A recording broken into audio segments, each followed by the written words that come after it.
refresh it. And we are live. Hey guys, hope everybody's doing well. Dennis, Alex, and Dan, Muddy Water Search and Recovery.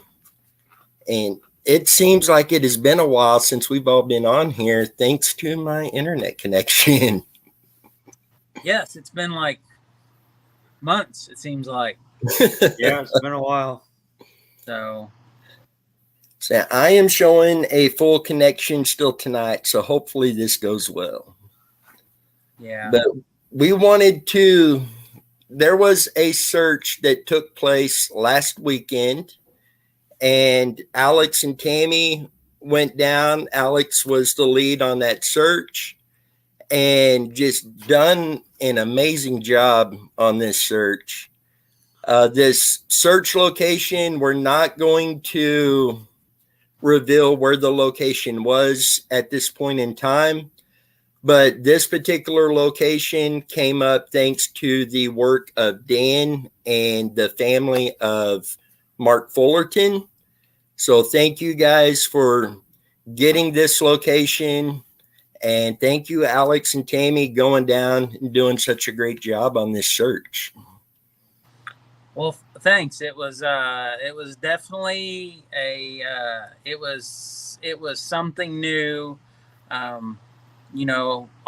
other searches that we have taken part in have usually been walking, just generally looking at stuff on the ground, looking in the woods, and this was a 100% full excavation.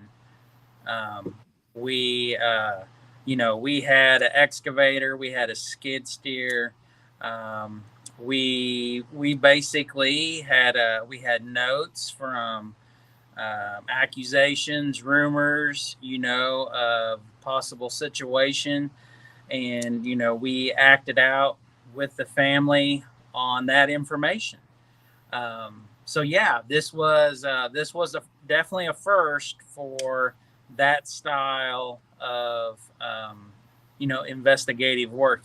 This style of open source investigative work where we're going off information that's been handed to us through research, through the family, through social media, the whole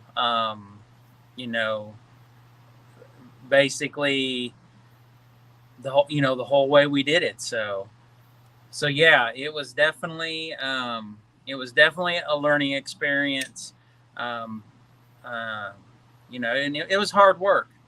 The very first day we were there, it was extremely hot. And then the second day we had brief, off and on. The temperatures did cool off quite a bit. And then we had multiple different rain showers and stuff. So yeah, it was quite the learning experience. It was a lot. But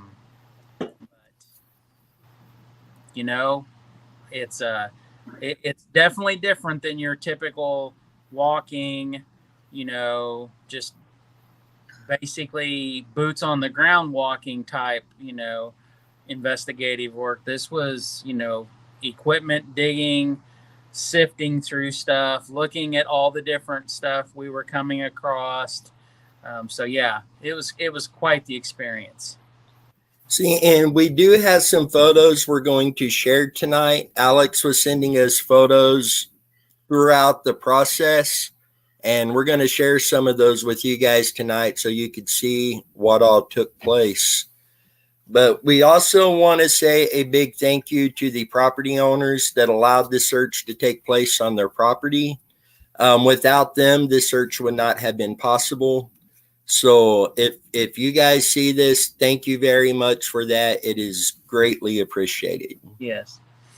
Well, I mean, we definitely want to say thank you to everybody that took part in this and, played a part in it, played a role.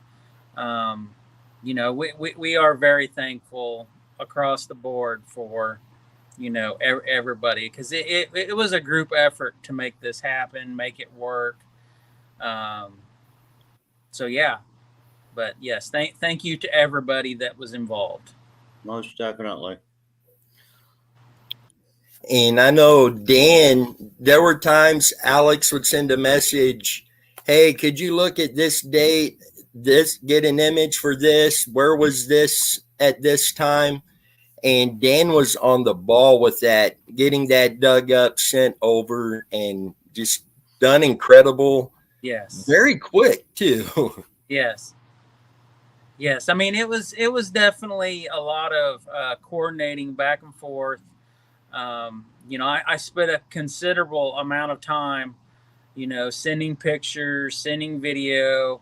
I was going back and forth with Dennis and Dan the entire time, because unfortunately they were not there with us.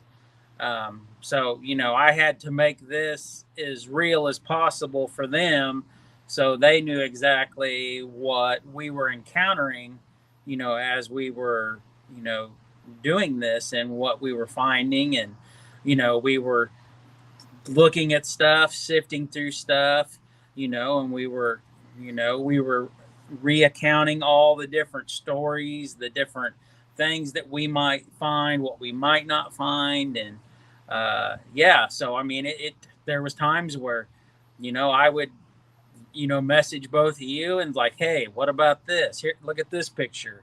What is this mentioned? In these notes, in these rumors, these accusations. And there was and there wasn't. I can't go into details, but yeah. So yeah, it was it was boots on the ground and back and forth communicating with you two the whole entire time. Yeah, it was really interesting to see the pictures and everything like that, because had it not been for us seeing the pictures, we would not have known until you got back. Yeah. Yeah, definitely. And I felt bad because I felt like, the phone was just constantly ba-bing, ba-bing, ba-bing. But, I was trying to document and, document picture wise every possible scenario of every piece of evidence, or just stuff that just didn't look right, or, anything and everything. I was trying to, have proof, of what we encountered. Say, you done incredible with that, because the biggest part of my weekend was at my computer and with my phone, and just you kept us a part of that, and that was really appreciated. Mm-hmm. Yeah. Well, it was I can say it's one of the it was definitely a learning experience, and I guess it might sound silly, but watching other groups of people who work on missing, people's cases, or documentary shows like on Netflix or, Prime Video or something. It's a lot to look at it. And, I mean, 100%, it's totally different than just walking. Perfect example is a Crystal Kipper case. Walking the farm fields, we would find evidence, we would look at it, just stuff in the field that keeps being tilled up. This is totally different. Our first, visual of the site was looking at stuff. And then when we started excavating, of course, we were down a couple feet and we started finding stuff. So, it's definitely a different world when it comes to hands-on, boots on the ground type work. Most definitely. And in that kind of search there, I don't know if we're going to have a lot of searches come up that require all of that to take place. But if we do have another one, there's no doubt you've got this handled. You've got it under control. Oh, yeah. Yeah. We've talked so many times about the GPR equipment and the, ground penetrating radar. And I think in the future, that is such a critical piece of equipment that,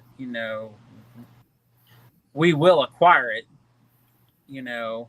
And it's just, I think it could be a game changer in numerous particulars in this case and other cases, where we need to be looking more. I can't go into details, of course, but it's just something that it's going to be it will be just as much of a critical tool as, an excavator or a computer, or your phone. I mean, it's just as an important piece of information when it comes to the story of the person that's missing, the tragedy, before and after, and the whole part of it. It's just one, I guess, one more tool in the toolbox when it comes to searching and looking for people that are missing. And when it comes to search-related tools, the best comparison to the GPR is your water sonar. You got to have your water sonar to adequately search under the water, and GPR is needed to adequately search underground. Yes, that is true. And that is definitely a tool that's going to be needed for multiple cases of ours. Absolutely. Yes. There's just so many cases where, people are, supposedly buried in a field, or there's people that were put into concrete. They're put under the flat work in a sidewalk or a basement, or another example is the case of the 3 women out of Springfield, Missouri, the Springfield 3. Supposedly their bodies were placed at I believe it's the Cox hospital. Yes. Lots. And if I remember right, maybe you can refresh me on, if you guys can refresh me on this. Did they not do GPR and they did find something, but it wasn't enough evidence for them to jack? Yeah. Yeah. And that was frustrating because they found 3 abnormalities in the concrete structure, and the measurements of the abnormalities is consistent with the measurements of all 3 ladies that are missing. Yeah. And all it would have took is for them to cut that section out. Yeah. It would not have hurt the structure. Yeah. And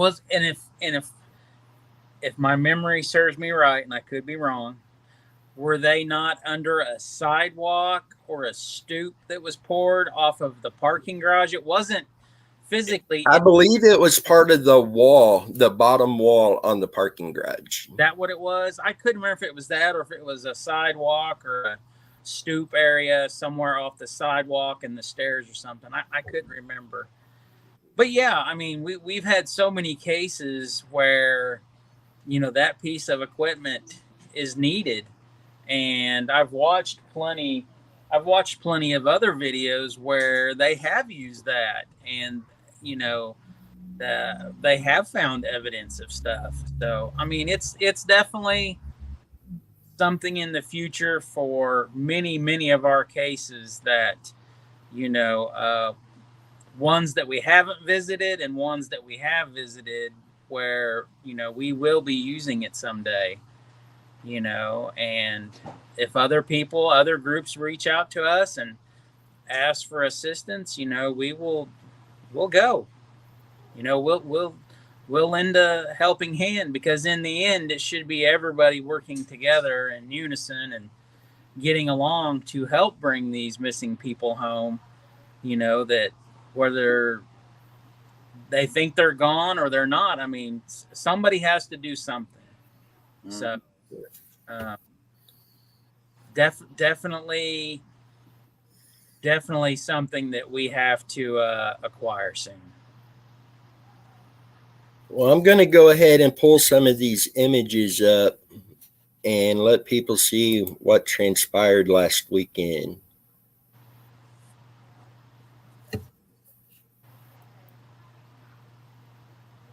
that was quick.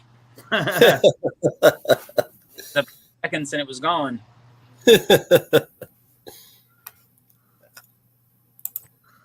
If I could stop double clicking it.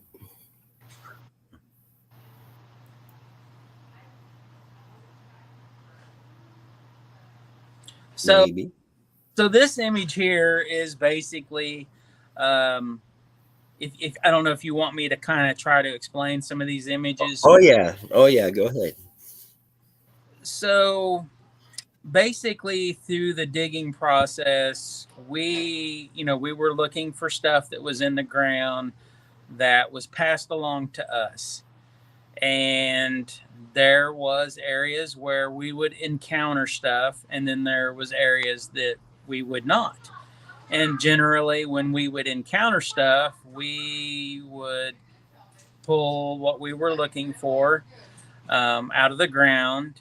We would look through it, and we would basically go till it was clear where we weren't seeing anything anymore.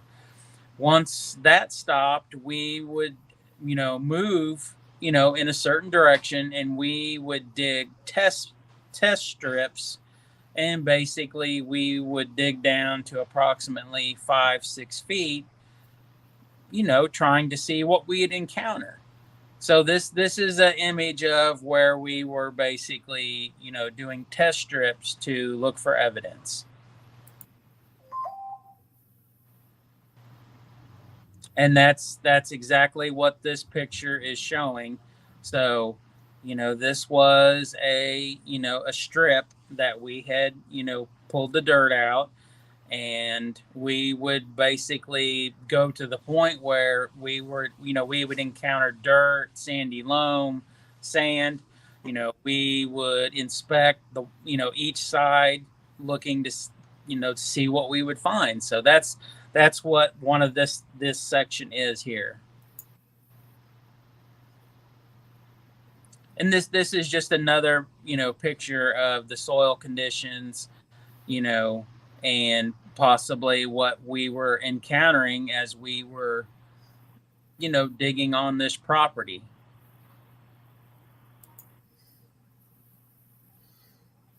And once again, if you look down at the bottom, you can see some debris that's, in the bottom of this picture in the dirt. So this was another, area where we were digging, and we would start encountering, debris that was, in the soil, etc. So this picture here, this was an interesting picture. This was an area where we had dug about 5 to 6 feet down, and we were almost at the point where we were going to stop in this strip that we were clearing, and we ran into concrete. And there was a pretty big void underneath the concrete. So I had climbed down in there and was taking pictures. And of course, this is a picture that I was, sending everybody to show what we were finding. But so this was a, picture of a crevice or hole where something had been buried, possibly debris from, something. So this here is a picture of course, you can see what appears to be debris that has been burned in a hole that was buried.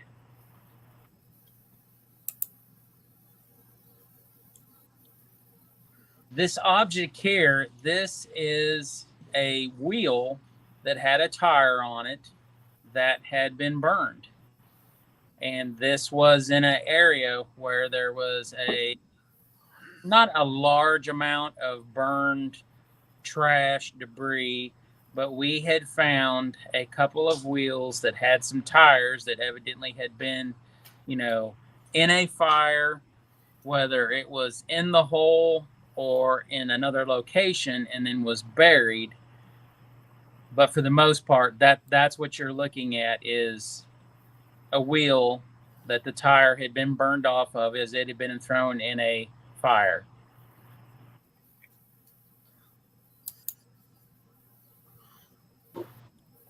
Excuse me. This is just another area where we were digging and we were starting to encounter, debris, trash in a certain area. This is another picture of an area that we were digging, and of course you can see in the center of the picture there is material from a fire, a burn pit, etc. See, that was the images we had to pull up tonight. So to make it clear, how deep was you guys digging? I think at the deepest we had ever went was approximately 6 feet. I know one time we had gone through the the topsoil, and then we went into like a sandy loam type mix, and then we went into pretty much pure sand. I think at one time I was down in one hole, and I'm 6 foot tall, and I could just barely see out of up and over where I was standing in, because I was down looking at stuff, evidence that was in the area where we had been digging. At this point, we never ever reached a water table. There was a few times we did encounter wet, moist sand, but there was never a time where we physically encountered the water table. So that's basically, I would say at the most the deepest we ever got was about 6 foot. And then I know we've talked about it, the team has, but some of the trash that was found had been burned. Was there any signs in any of the digging of a full-blown burn pit? In all honesty, the areas that we we had been originally digging in, it appeared to me that a hole had been dug and that this burn trash had been thrown in it, because the ground where we were digging, it didn't appear that the ground had been in any severe heat.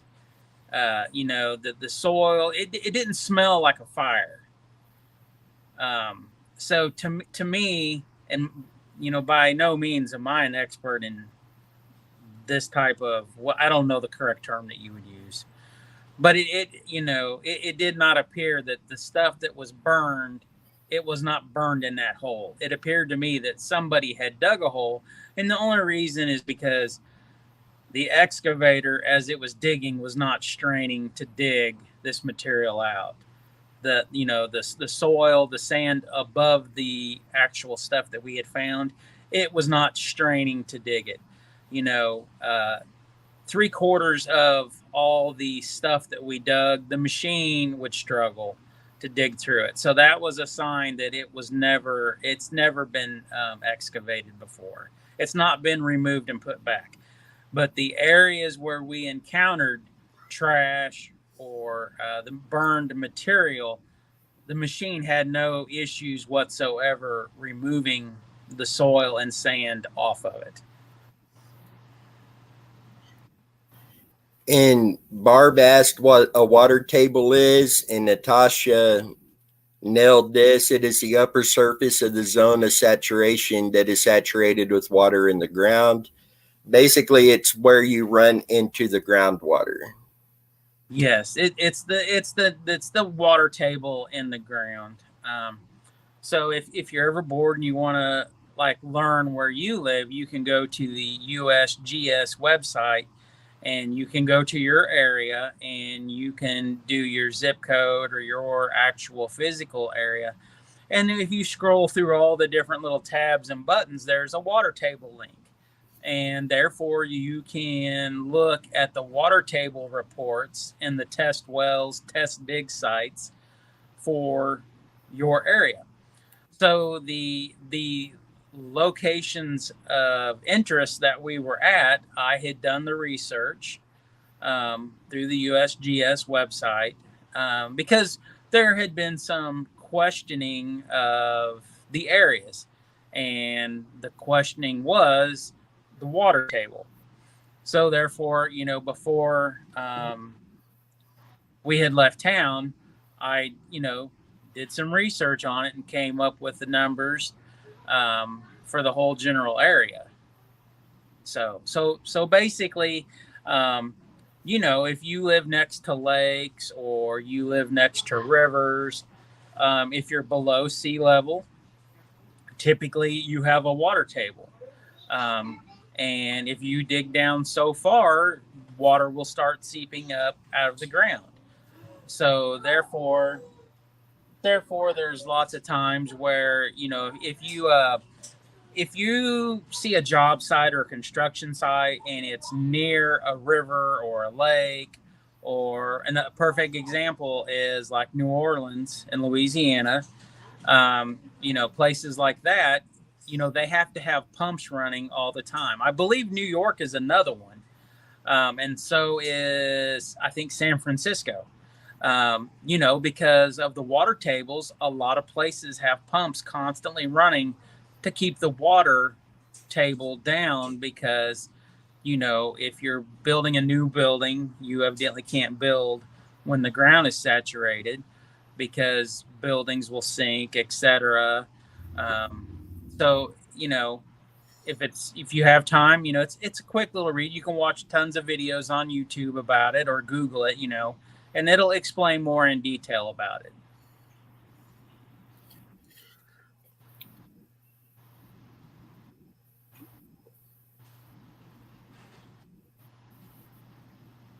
I'm running through the comments, making sure we're not passing up anything. Kevin is in the chat.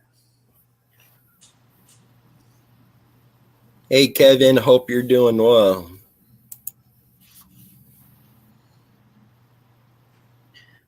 Unfortunately, I can't see the chat. I pulled up on my other phone. I'm afraid if I turn my computer on, it might cause some weird reverb, and we'll get off. Right, it's running good right now. Yeah, we don't want to jinx anything. So. Now, where the trash was dug up in that area, you guys did dig down deeper than that until you run into basically pierced sand and was able to confirm there wasn't nothing underneath the rubble, correct? That is correct. So every time we encountered something, we would usually dig it all up, lay it up on the ground. We would visually go through it, inspect, all of us that was there. We would visually look through it, inspect it.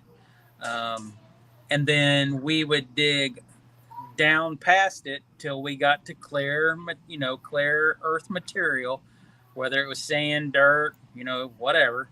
And then we would dig all the way around it. So we would dig because, we didn't know if we were on the edge of a burn pit, front, side, back, whatever. So, we would dig all the way around it till we were clear. And if we went all the way around it and below, then we would consider that dig site clear. And then we would, basically clean up and, move to the next location. So that's basically how we worked every area that we encountered. And if we basically started in this area where there was potential rumors, accusations of, Marc could possibly be here, we would start there, and then we would do our test strip digs. And if we didn't encounter nothing, and then we would move over 4 feet. And then we would do another one, 10, 12 feet long, etc. And if we didn't encounter anything there, we would cover it back up and we'd move over 4 feet again. So that's how we would basically, because, within 4 feet of something, we should run into something, some type of debris in a burn pit, etc. and we would dig down, like I said, 6 feet usually. We would dig down, and as I had mentioned before, a lot of the areas we would dig, the machine would struggle. And I'm not saying like it wouldn't dig it. You can just tell when a machine is trying to dig through soil and sand that's never been exhumed, has incorporated air into it, and is put back, and it's not in its natural state. So, And seeing that some of Mark's family is watching tonight, we do want you guys to know that, yes, we may not have found Mark when the team come down there last weekend, but we are not giving up by any means, and we'll continue doing everything we can to help you bring Mark home. And that does include possibly potentially coming back down for another search elsewhere if search locations come up. that is correct. Absolutely. Yeah, but by no means are we giving up. Any means, I made a promise that we'll be back. So and especially when we acquire the GPR unit, we'll be back. I know we have some other situations that we can use some other equipment that's in our toolbox for that. And we discussed it with them. So absolutely, we 100% are not giving up, and we'll be back. Not a chance. So, And I can't speak for what the families go through. I won't even try to do that. But I do know going out on a search and you put in the work and you don't find that missing person, that just adds to that motivation and that drive to do more to find that person.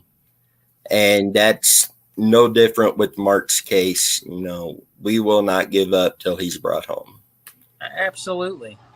I mean, absolutely. I mean, you can't give up. I mean, because, and it's like we said, we can't, everybody's experienced something in their life, tragedy. Everybody reacts differently to it. So, it's just part of trying to help someone get closure, bring peace. Being able to go to sleep and not have 1,000 questions running through your head as you lay there and stare at the wall or stare at the ceiling fan. So to keep working at it and try to bring closure and help, that's what counts.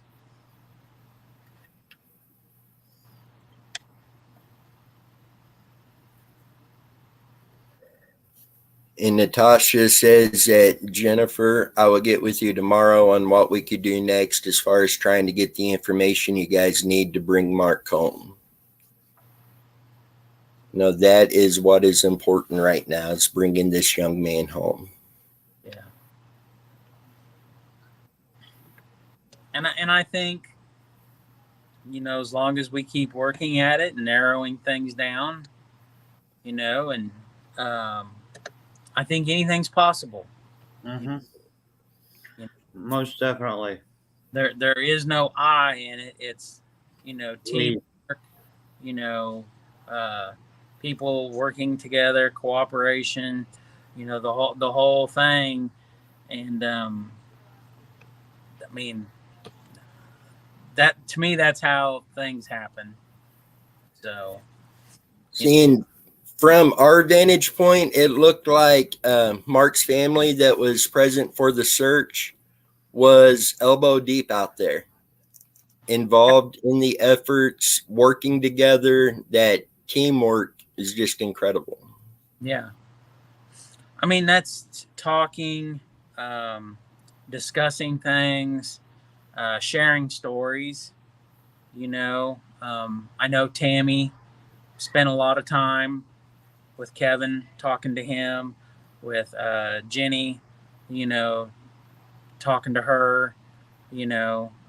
I had spent a lot of time with Jimmy, as we were digging and looking at stuff. I mean, it's just part of it. I mean, everybody trying to work together and talk through things, and just well, hey, what about this? Well, this is my idea. Well, what about this? You know, uh, putting the information up front, talking with each other.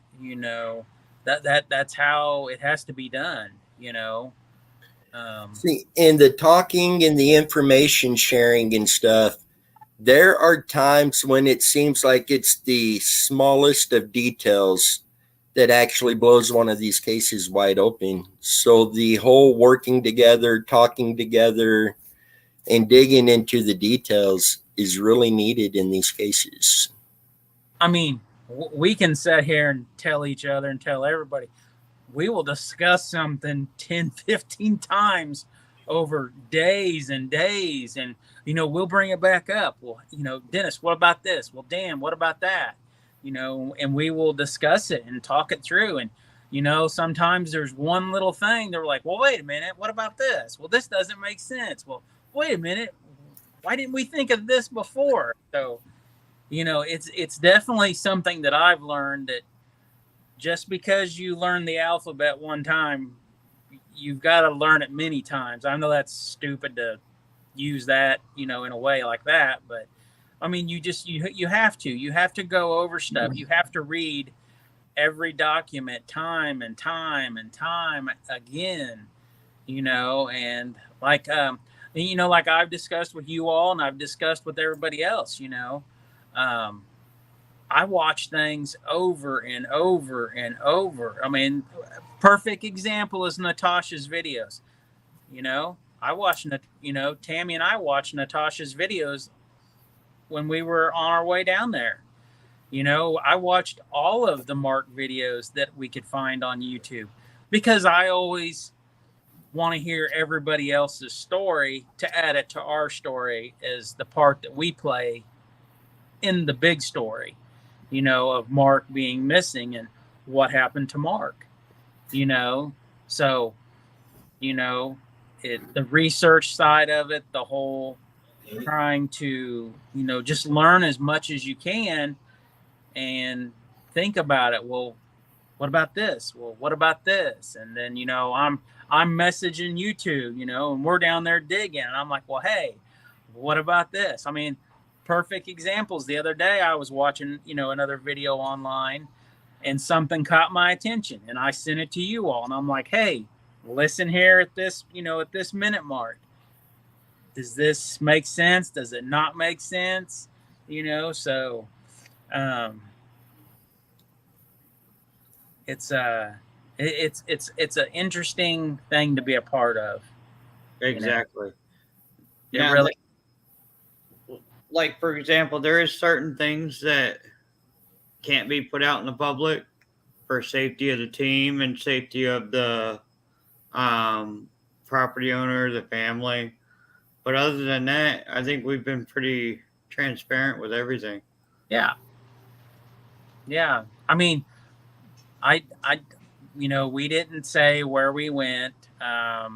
Tammy and I did social media blackout. You know, um, we the only people we talked to that whole weekend basically about this situation was you all in the family. Um, I haven't publicly said anything about what we did, where we went. Nothing. You know,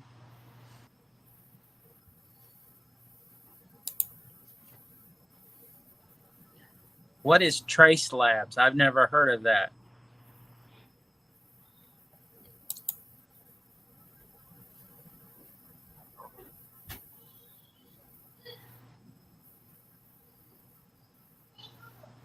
Are we still there? Did we freeze up? No. No, I'm reading through there.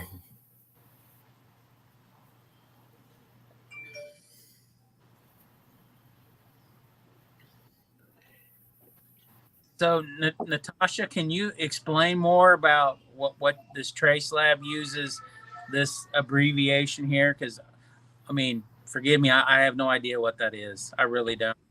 It's open source intelligence, I believe. Oh.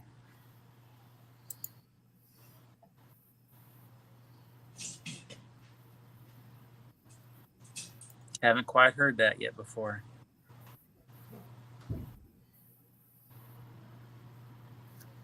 So they do have a YouTube channel.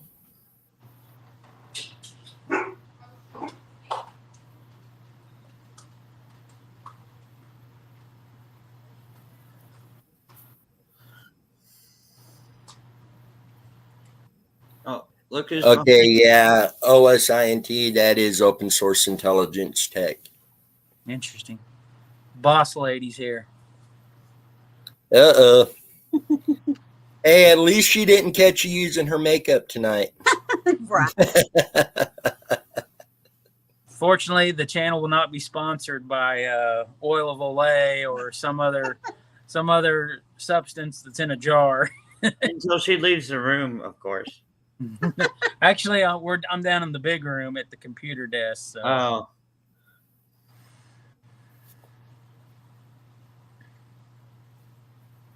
Interesting. That's that email she sent to us. Okay.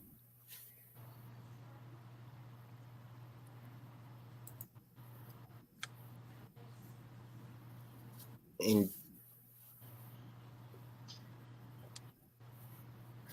Tammy, Jennifer says, hi, my sweet friend. Oh, hey. How are you, dear?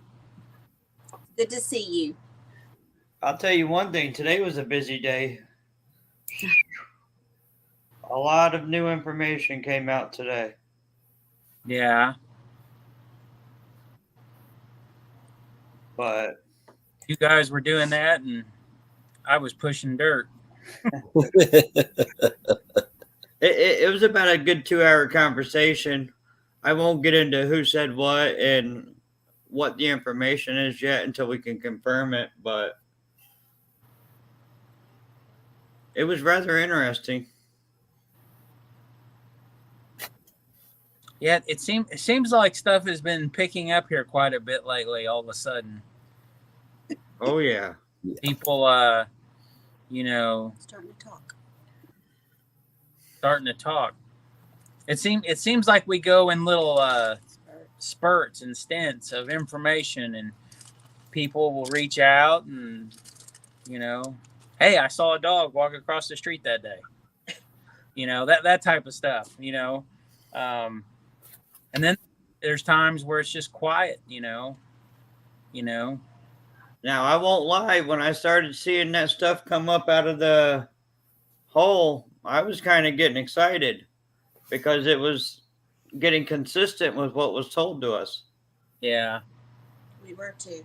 I really thought when we started that day, I thought we were the accusations and rumors of what you might find was lining up pretty quick.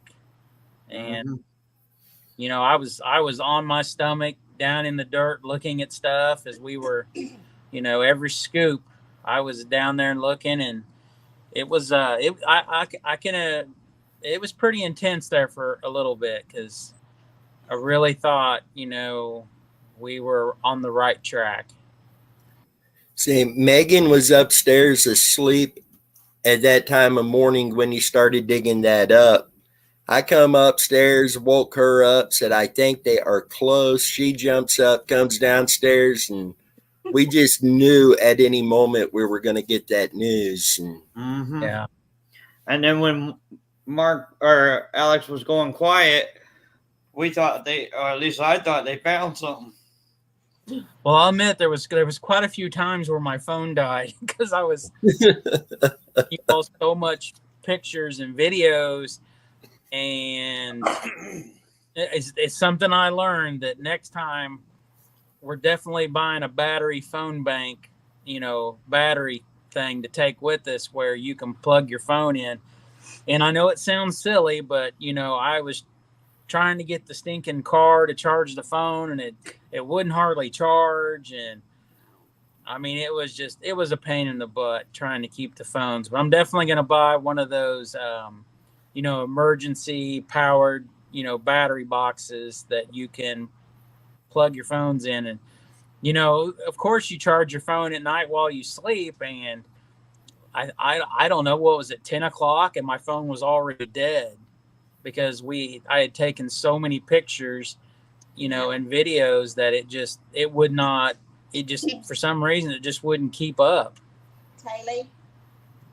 And I never, ever have those issues. So. Taylor, you check the pizza. So. So you done. I counted up the images that you sent, not counting the videos, and there was over 80 images you sent up that weekend. Well, then, and there was also quite a few videos. Right. I had taken that were a minute and a half long, 2 minutes long, and they wouldn't go through because I kept getting the warning that they were too long, that they wouldn't go through. So there's, just me, explaining what we're encountering, taking, more video, the footage of the, videos of the footage. And for some reason, I just couldn't. And I'm not super tech savvy by any means. And so, yeah, there was quite a bit more video footage. It's just, I guess in the future, when you shoot video in 4K, you should limit it to 1 minute videos. Yeah, because like me with the iPhone, I have to airdrop anything over 30 megabytes. They won't even let me email it. I don't even know what airdrop is. It's basically sending an email, but the person has to download it. Okay, so I'm still lost on that one. See, then on top of all the images and the videos, you were in the chat with us, keeping us up to date. There were phone calls. I mean, oh yeah, you guys had a heck of a weekend. Yeah. Mm-hmm. The videos that Alex would send, covered in sweat, red faced, they worked their tails off that weekend. It was hot. And so thankful you guys were able to go down and do that. And yeah. Well, it definitely is something that had been in the works, and it just, we had some situations that came up that it had to work on all parties involved, and finally the right weekend it all came together, and we loaded up and left. And we, like I said, we did our research on the way down there. We were watching videos, we were going over stuff, we were chatting with you all. I talked back and forth with Jenny a few times. And it was just basically trying to absorb everything. So, in my mind, I didn't want to miss one little possible piece of information, and it still wasn't enough time to absorb it all. And then I'll admit, the very first night we were there, I went to sleep and I woke up and I stared at the ceiling. I only slept a couple hours. I mean, I just couldn't sleep. I was just like, well, what if we encounter this? Well, what if this situation arises? It was so many different things. And the second night, I finally was able to go to sleep. But yeah, I guess the first night was just so much sensory overload, of all the possibilities, that we were going to encounter.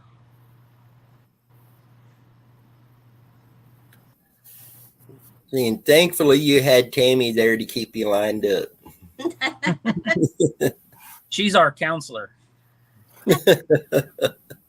So I enjoy that, though. I enjoy. She is awesome. So glad to have you guys on the team, everything you guys do. And Dan and Jeff and Chris. And I mean, Yeah. Jeff and Chris had jumped in the chat a little bit while you guys were doing the search. They were staying up to date on it. And Yeah. it's just, we were hoping to find answers for the family. Granted, weren't able to bring Marc home, but we were able to find some answers. We do know some spots now that we can mark off that Marc is not there, help narrow down the locations of where he is, and help us eventually find Marc. Yeah. That's right. Yeah. Yeah, because like we said, we're not done by any means. We made a promise that we would be back. We have a couple different, areas of interest, and we'll have more equipment next time, and hopefully we can find the right answer. And the answer is Marc. So, Okay. Thank you.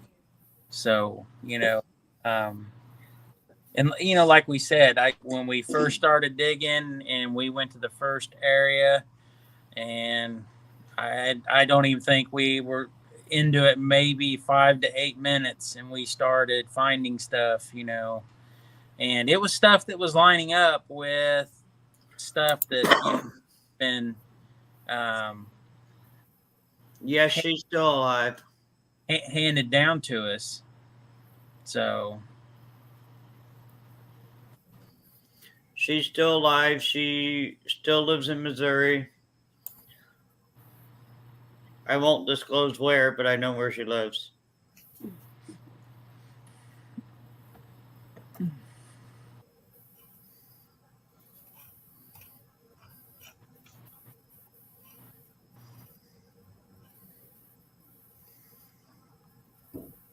Sorry, making sure we're still caught up on the comments. But very, very thankful to Marc's family, everything they done to help get this search lined up. Now, as Alex said, everything had to click just right for this to take place the way that it did. The time frame going into this, from the time this location come up to the conversations with the property owner to being able to go down to do this, compared to what most of our searches are, this one actually moved really quick once it started. Mm-hmm. Yeah. And it just kept going.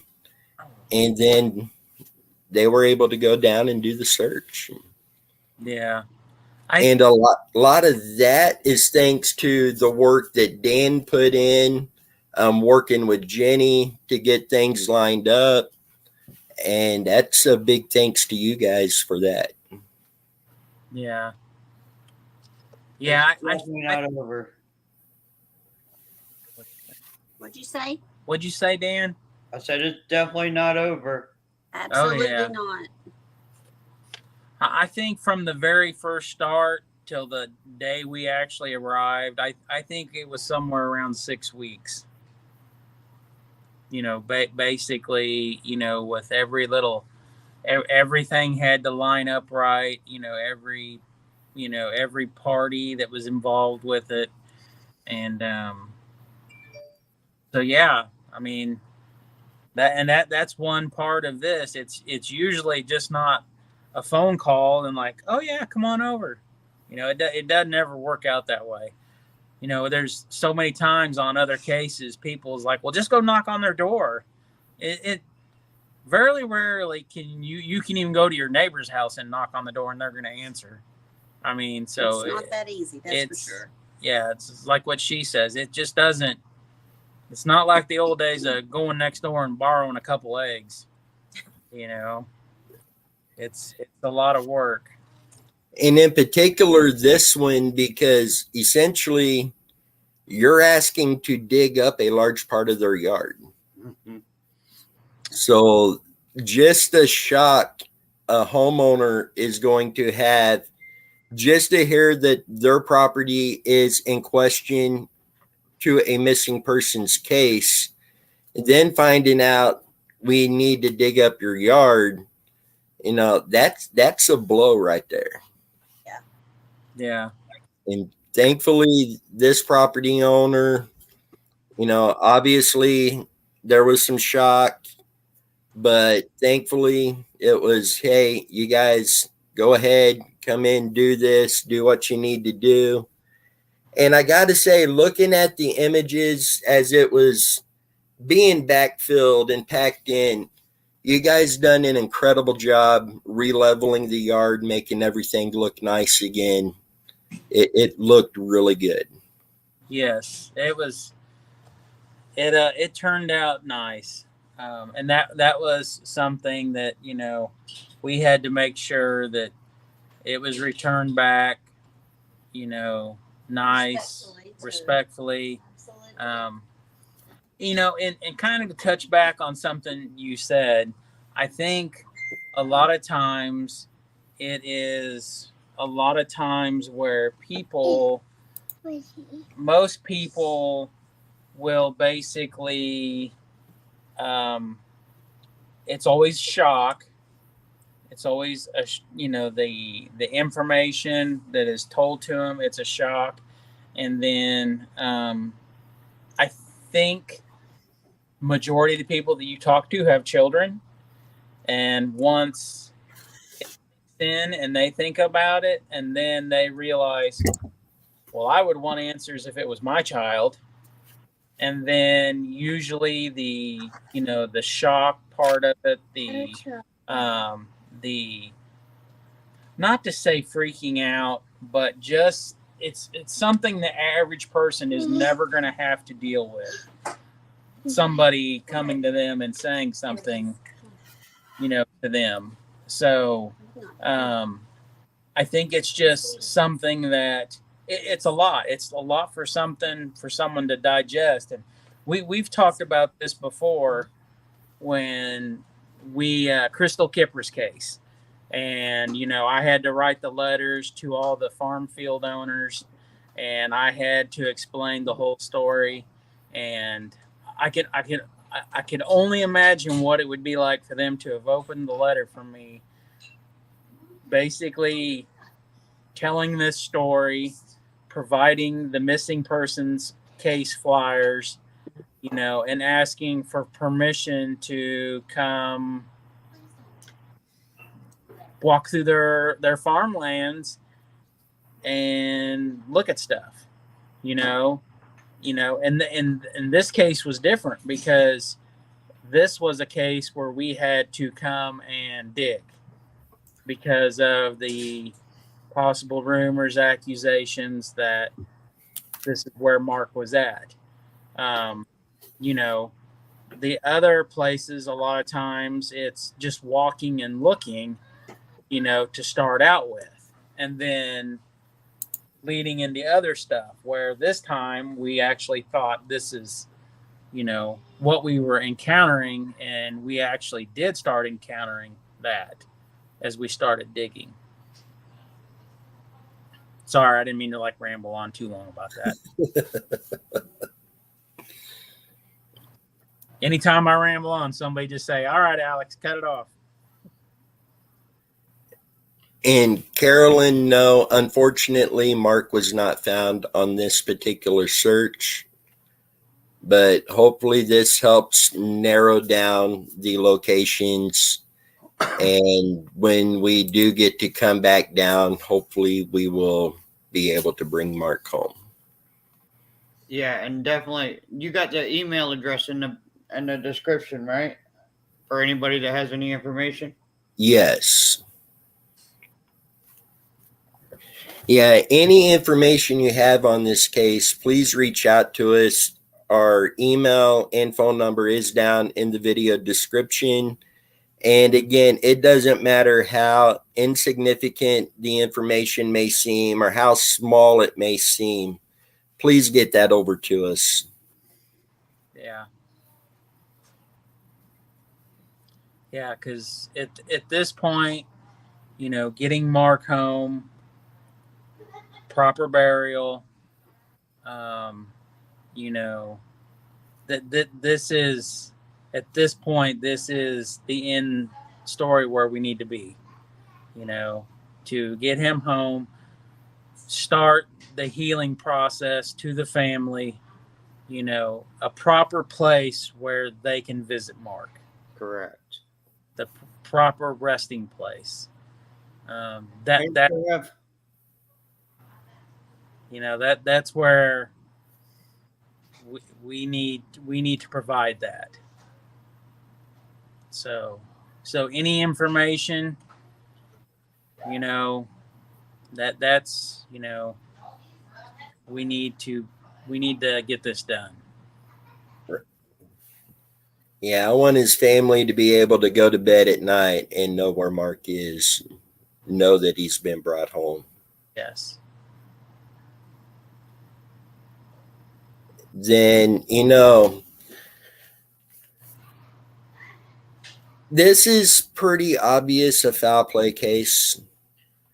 And after Mark is brought home and his family have the answers and have him home and lay him to rest properly, this is one of those cases I look forward to the justice system doing their job and justice being done for Mark. 100% to everyone involved, regardless of who they are, what they do for a living.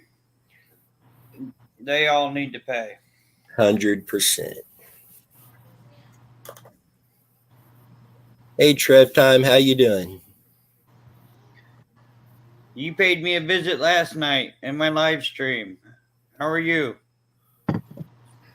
Yes, guys, if you haven't already, and I don't have a link down in the description tonight, I forgot to put that in, but Dan does have an account over on TikTok. Make sure to go check that out. And Dan, I don't know if you could put a link in the comments or Don't let something. me. Okay. Pretty much everybody here in the chat right now has it. Maybe Okay. with the exception of Caroline. I don't know who she is.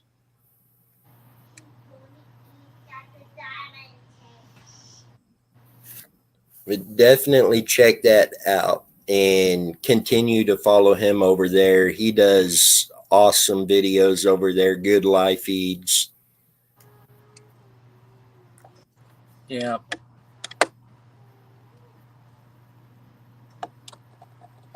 And you know, please don't forget to like, share, subscribe. You know, help get the word out about Mark and all these other cases. You know, one way, shape, or form or another. You know, sharing the videos. You know, this, that. I mean, it all helps. You know, any which way you can, it helps. Yeah, I changed the name of my YouTube channel too. I don't have nobody over there though. I just started moving videos over when I found out they were trying to ban TikTok. And guys, anytime that a video or a flyer is shared, that is an opportunity for that case to get out in front of somebody who may just have information to solve that case. So anytime you get, I don't care if it's a flyer that Dan has made with Muddy Waters and with what he's doing. I don't care if it's a random flyer you find on Google. If you get a chance to share a missing persons flyer on social media, please do that. That one share may play the big part of bringing that missing person home. I'm so glad you said that. I've been waiting to until you finish talking to talk about that. I was on a live stream last night with a missing person out of Stillwater as my backdrop. And a woman from Texas came into my live feed and told me that she seen that person, that she gave me the location, what he was driving, what he was wearing, everything. I was able to contact Stillwater Police Department, and so they can gain access to videos. Nice. Yeah, Kevin, they don't return my calls either. I understand where you're coming from on that one. And then on that one, I will step out and say that it's been on a couple cases they're not returning calls on. Yeah, for the most part. I mean, I've had I'd say 5 of them won't return their calls that I've tried anyway. But there has been some awesome ones that either return my phone call or answer the phone, answer questions. Some of them will say, "Sorry, I can't give you that information." But I have had at least 5 of them say that they're not gonna give out any information or return any phone calls. And Pemiscot County, if y'all are watching this, y'all need to learn to return phone calls because we're here to help you solve a case.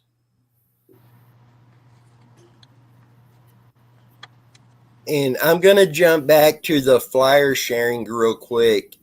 We've had multiple cases, and granted, most of these would be like your teenage runaway cases.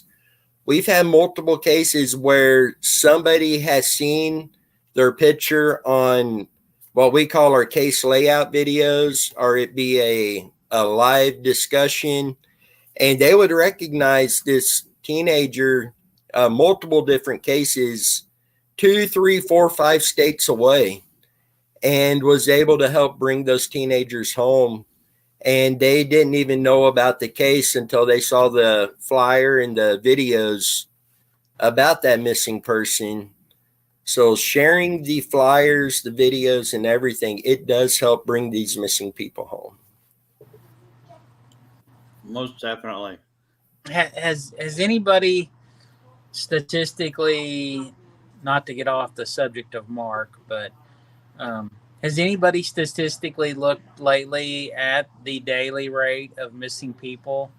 Is it leveled out? Is it going up? Is it going down? The kids are going up and down, mostly up in Virginia. As far as on NamUs, it's been pretty level, but you know how you both know how I feel about that website, so Yeah.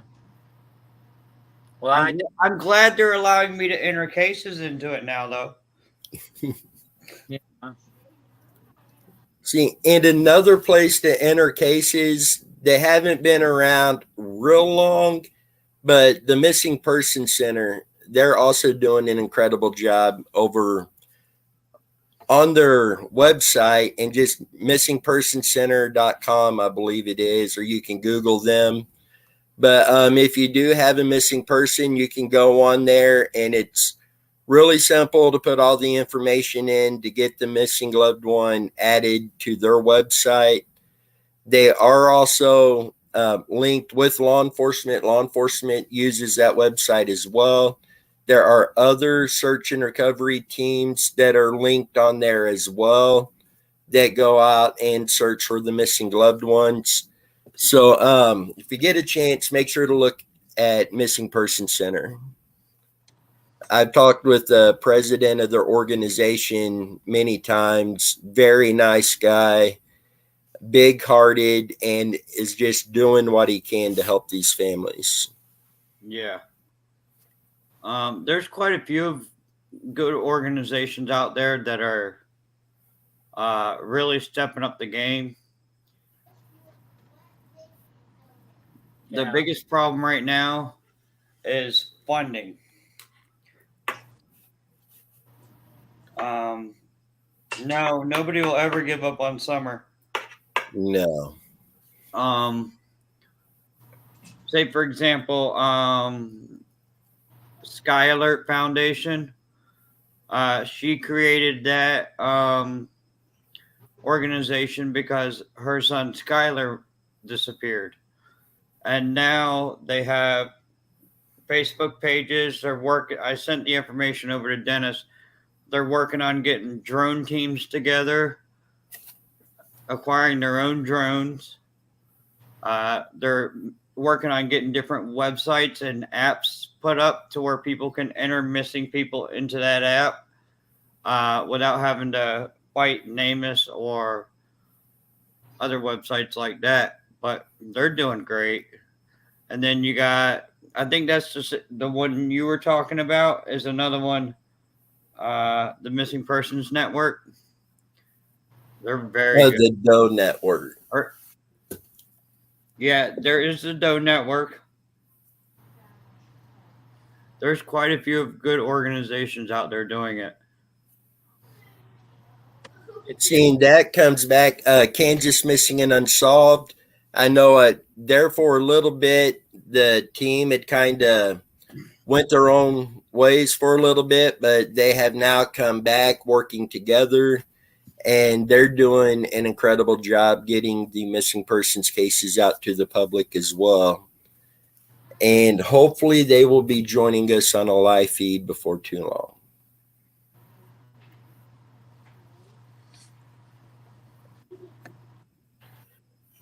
And I know it keeps going off of Marc's, the topic of Marc's case tonight. But don't forget, September 10th, 7:30 p.m. Central Time, we will be live. It looks like OK.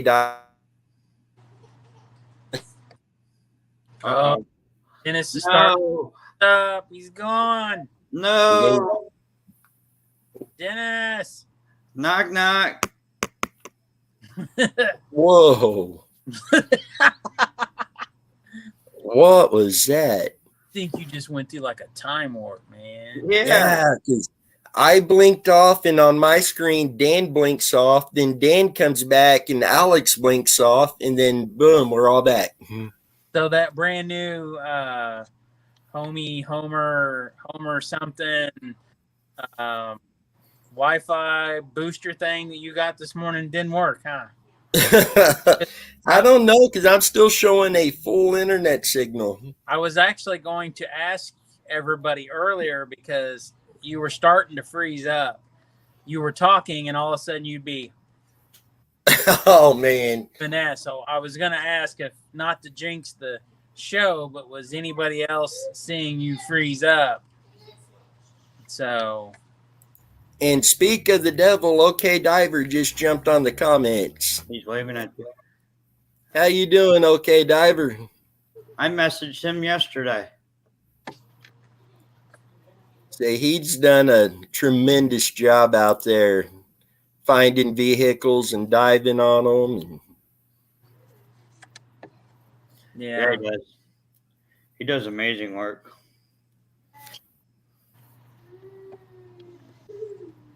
And Natasha says, LOL, we're still going. Let's just pray, LOL. Yeah, that was weird. Yeah, it was it's been pretty good just till about 5 minutes ago, and I started noticing you were doing the ghastly mouth open look. Yeah, and I just saw I froze again on there too. It's never a flattering time when that happens. Right now. Oh, now you're back. So I'm just going to sit here like this just in case. There you go. But guys, we're definitely not giving up on Marc Fullerton's case. Please don't give up on that case. Let's all continue to do all we can to bring Marc home. Yeah. I fully believe he will be brought home. Yeah. We're definitely not giving up. We'll we'll be back. I made a promise to him that, we'd be back, and we'll be back, and we will. Somebody's not wanting to go home. That in the background. Like my daughter during bedtime. Nice try. But yeah, we're not giving up. You know, we will be back. We will continue on locations of interest, and you know, we're gonna this GPR that we need for multiple different situations, everything. I mean, we're gonna, you know, we'll be back. So, And I'm coming along the next go around. I'm not missing another one like that. That was rough. yeah, you definitely don't want to miss them eggs at the breakfast buffet. Oh man. What's Jeff call them? The powdered eggs. Yeah. So, I don't know. That steak dinner looked pretty good. that was really good. It was very delicious. It was. And then the White Castle's on the way there. That's right. Saying I called that one too, because I mentioned you stopping at White Castle. Then you come on with the picture of your White Castle cup. Yeah, we always hit the White Castle on I-70 in Columbia, Missouri. I mean, that's hands down. That's what you got to hit it up, man. That's the perfect spot to get out, stretch your legs, walk, get you a suitcase of sliders, a couple drinks, and get back on the road.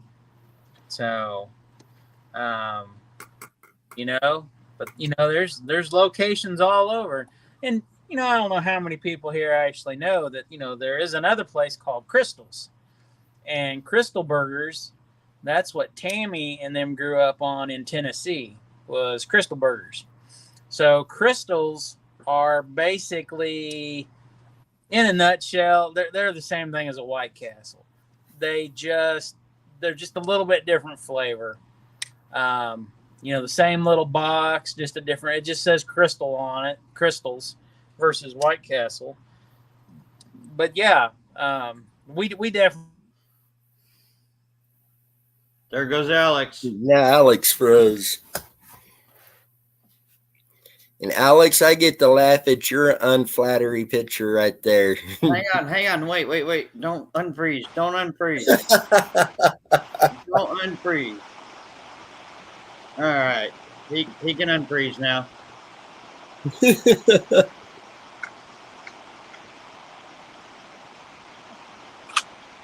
All right, something's acting up because I can hear sound static.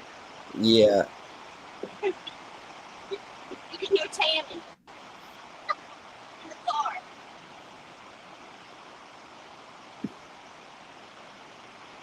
Can you all hear me? Yeah, we can hear you, and we can see Alex robot moving. There we go.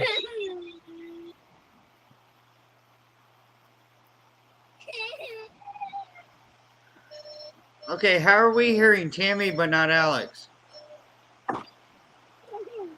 It's connected to my car. Honey. I don't know how to disconnect it. Hold on. Sorry, guys. Media. It's the device not connected.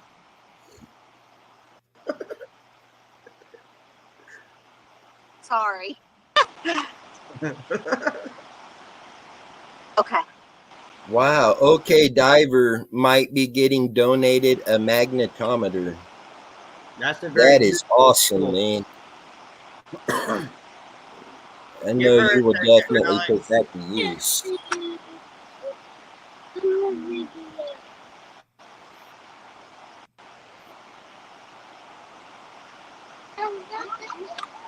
And Alicia's stop, honey. It is still connected. I'm so sorry. I thought I was gone.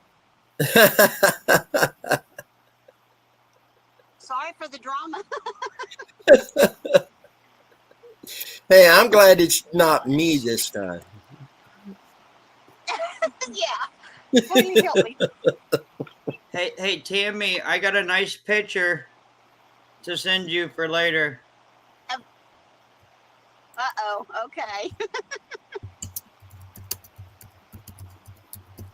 Hey, someone type in the. Oh, Alex can't even see the chat. Hang on.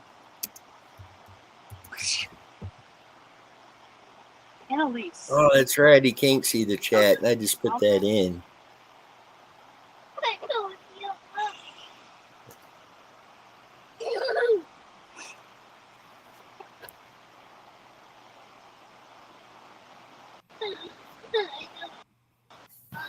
Sweetheart.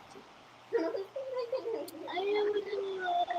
let's just try. They may lose signal. Sorry. I don't know what to do. Okay, so Alex is going to sit here and do the hand signals while Tammy does the talking to see if they match up at all. Oh, you're back. I can hear you now. It jumped to the car. Was you all hearing Tammy and Annalise? Yeah. Sorry. She started the car.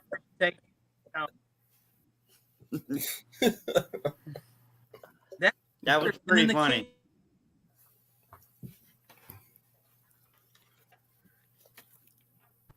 And Alex froze up again. There he is. I gotta get the phone ready next time. It keeps freezing up, and all three of us, the little circle thing starts. Is the show still on, or is it off?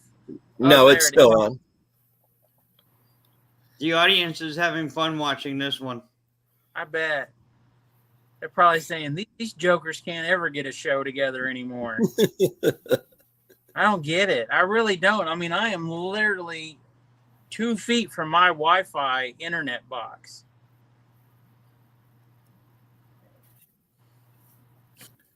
Okay, diver's been probing a 20-foot slit with 10-foot long rebar looking for a missing vehicle that has been missing for 47 years. Oh, wow.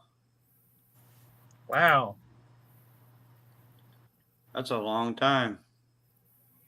That's a lot of silt. Trev.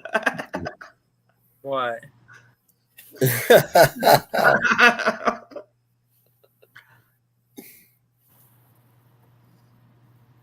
Yeah.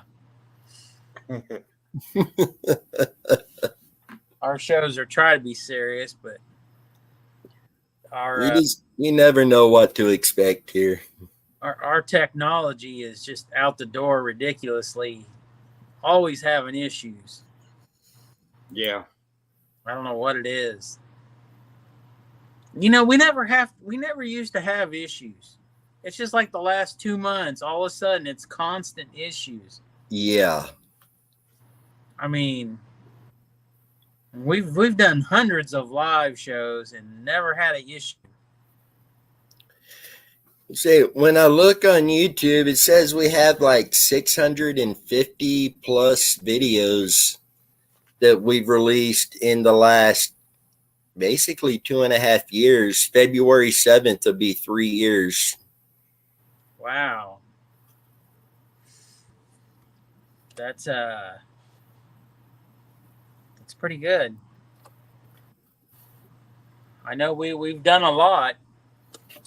So I know I used to do little live updates all the time, and some of the shows that I tried doing and stuff, you know, to keep people up with stuff that's going on.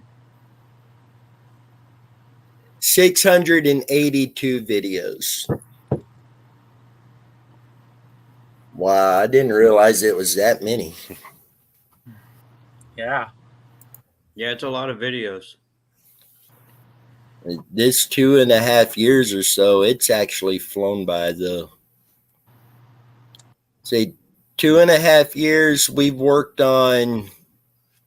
We've probably passed 800 cases now we've worked on in 2.5 years. Out of those, many of those were solved without anything that we actually done. But my last count, going back and looking, there's been a minimum of 48 cases that have been found with information that we've gotten to law enforcement, or we've gotten to another team and got them on a location to find the missing person, or the runaways where their picture was seen on our video and recognized, and they got law enforcement and got those kids back home. Yeah. And Mac, the live streams are included in that video count. I don't have a breakdown of how many just live feeds we done. Plus, a lot of my videos that I do, I will still go through StreamYard so I can bring in some slides and stuff. And anytime I upload just a normal video from StreamYard, it comes across YouTube like it's a live feed, but it's really not live. Natasha said she's worked on close to 100 cases in a year, and to date, she's had 21 guilty verdicts. Wow.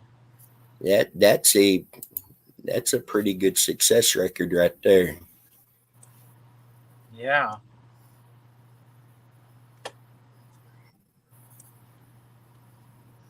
I mean, I'd be curious once again, statistically, how many cases actually get solved, daily, weekly, etc. I'd be curious to know that, with everything that goes on. Yes. See, and that's where the downfall of the websites come into play, is they're not updated the way they need to be. Yeah. Especially NamUs. NamUs is by far the worst one, because it takes them months to add a case that they were given. Well, and one of the things that I've discussed with you all is just like the updates, KBI, Missouri Highway Patrol. KBI is absolutely the worst when it comes to information, pictures, on their website. I mean, there might, out of every 100 people that go missing, there might be 5 that have pictures. I mean, seriously, we have the name. I guess in the things I would think are most important is, of course, the name, the location, and a picture of the person. Because really, if you don't provide a picture, then you're making somebody else do all the work to see what this person looks like to put a name with a face.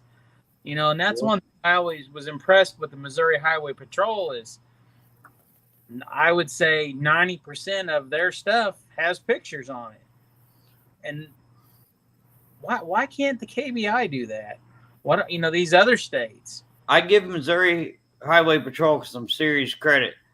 They're up to date like that. I mean, no joke. Yeah. I have spoken with them many, many times, and they tell me the same thing every time. If it's not on our website, it's closed. Yeah. Well,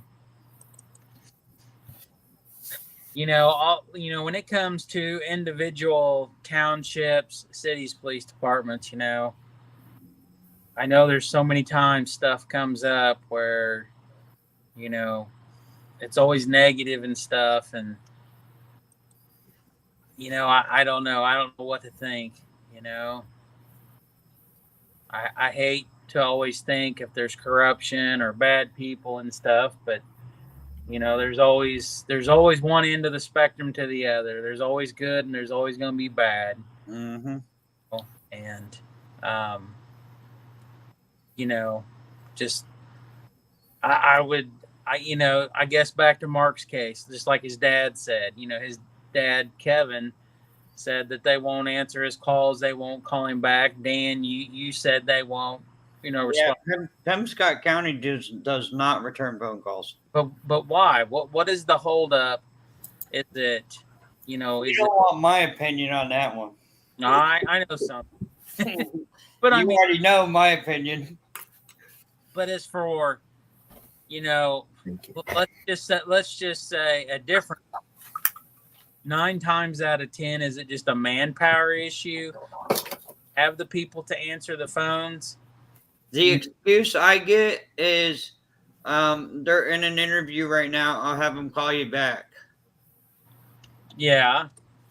And they never call back.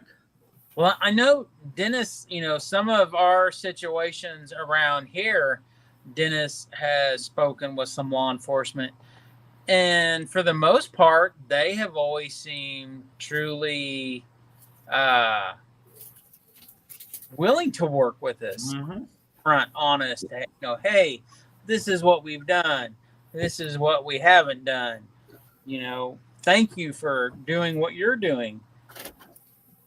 But then there's lots of places that I've heard through discussions with you and Dennis where they're just like, get out of here. We ain't got to talk to you. Yeah. 2 of them are the worst. Dennis knows the one in Tennessee. And Tim Scott County. Them are the 2 worst so far that I've had to deal with. Kentucky State Police, he was very open. Granted, I was disappointed that they didn't notify the family that they did find the remains, but he had no problem giving out the information. Idaho or Iowa, where David went missing. It's Iowa, I believe. They returned my phone calls. Yeah. Every county in Oklahoma's returned my phone call except for Love County.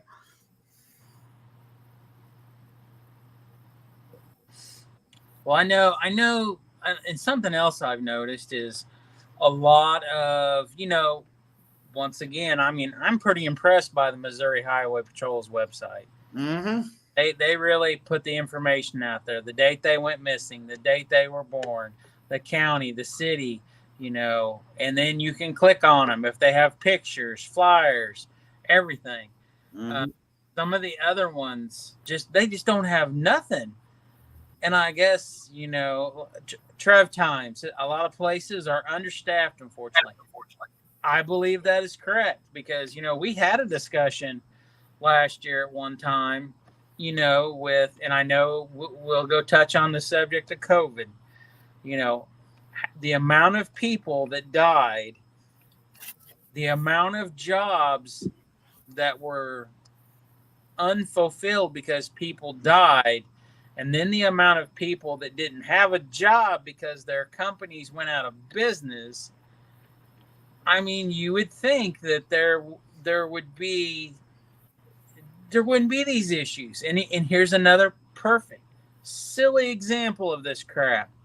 Yesterday, we went to Jimmy John's, sign on the front door, 4:50 in the afternoon, 5 o'clock, closed. Due to staff shortage, we are closed. I'm like, what the heck? And then you hear about all these people saying, I can't get a job here. I can't get a job nowhere. Yeah. Some of this stuff just blows my mind at this point. But I don't know. I guess in my mind, I would think any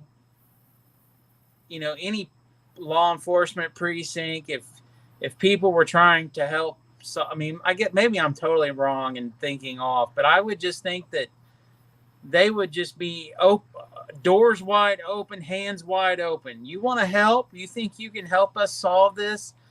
Yes. Mm-hmm. Please help us help the families, And I guess it just for the most part, it doesn't happen that way. 2 different detectives from Scott County. One for Rodney's case and one for Marc's case. Neither one of them returned the call. Okay, so let me ask you this: Pemiscot County, like their staff, their law enforcement, like how big a area? It's pretty much the boot hill of Missouri, I believe. Well, when I drove through there, I saw one sign that said you're entering Pemiscot County, and that's all I saw. That was it. I don't know where it went.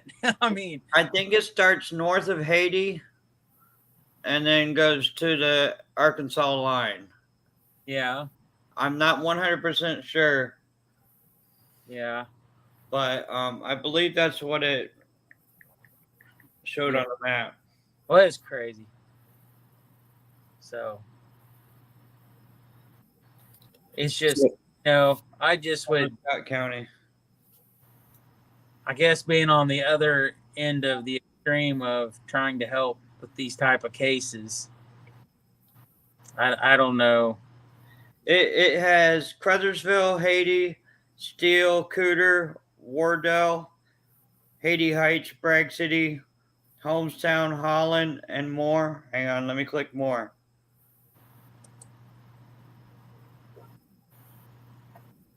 Deering, Pascagoula, Hayward, and Denton. They're all the cities in Pemiscot County. Wow.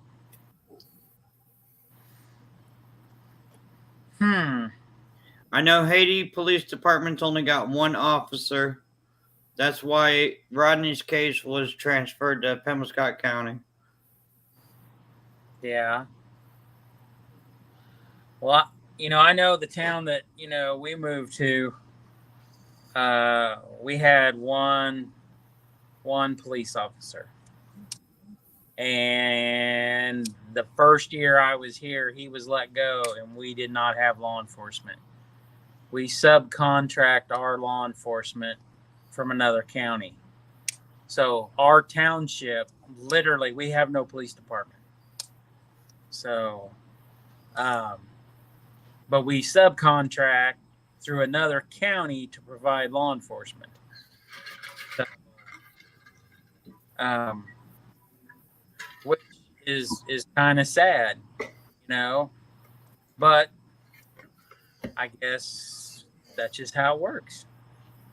Hey, not to advertise, but anytime you guys need something to get a drink out of, this thing keeps things cold for 24 hours.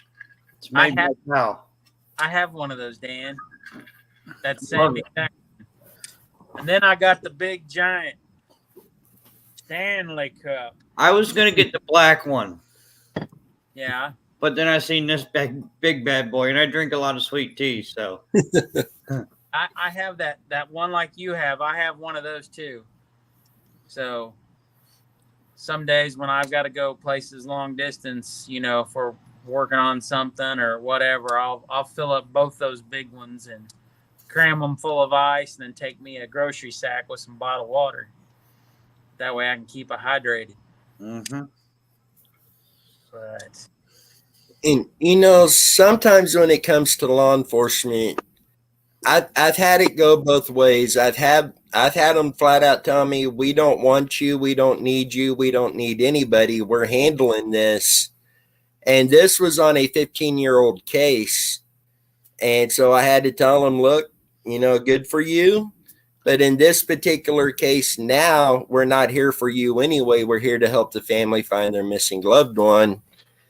And I've had them to where here locally, as you were saying, very nice to talk to, very open, very friendly. And then I've had some officers tell me that they've had particularly YouTube team come in before. Everything was great. They joined them in a video. Everything was great throughout the search. After a team left the area and they edited their video, they come in and just completely trash talked law enforcement that they didn't do anything. Now, that particular officer is not open to working with an outside team like that. Wow. Hi, I mean, Nicole. yes, there is corruption out there, and I believe there is a little bit more than what any of us would like to admit. Not every department is corrupt. I I will have to admit, in Mark's case, I do see signs of corruption. And I'm not going to openly accuse right now, but some things are hard to look over. Yeah. Yeah. I that's it's quite a bit. I mean, it's always, and this is one part where I say Dan shines. Dan shines when it comes to uh the information part, and talking to us. I praise Dan for his work in that department, of this stuff that we do. So, you know, Yeah. So, yeah, Dan, you are I will literally one of explain the what that best. comment is when we are off the air, but I know exactly what that comment's about.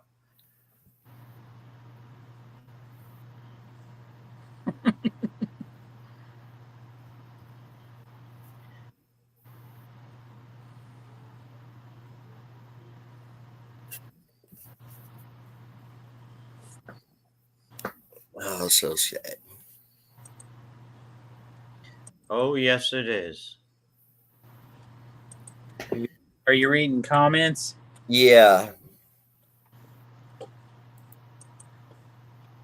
I'll put it back up in case you didn't get that one. And Nicole says, Dan is the man. Yeah, when it comes to finding information, going through that information, Dan is one of the best I've ever seen. And Dan, you're not supposed to be on here when I brag about you, bud, but just ignore me for a minute. I got He selective is hearing. very good.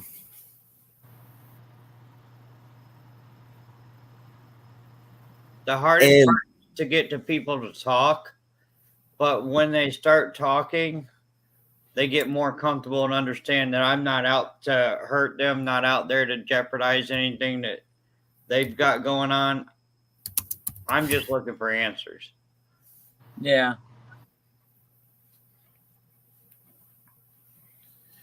Yeah.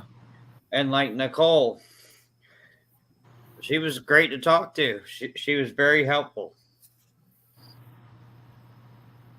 see, that's what it takes, is that teamwork, working together, sharing information, and just lead to answers and ultimately lead to Mark. Yes.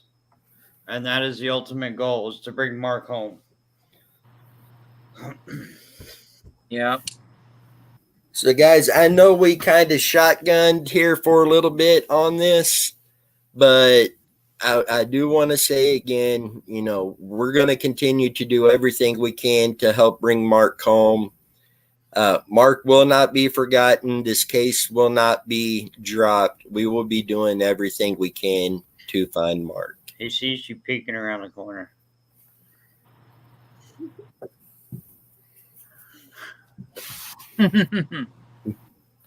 Yeah, we're definitely we're not giving up. This isn't our last video about Mark. Nope. We'll there'll be another one soon, for sure. Mm-hmm. So, guys, with that, I think we've about covered what we can tonight. Been about an hour and 45 minutes. I was telling her to exit the room because what I got to say after this. oh, I thought you were telling her to go get the pizza. No. She already had dinner.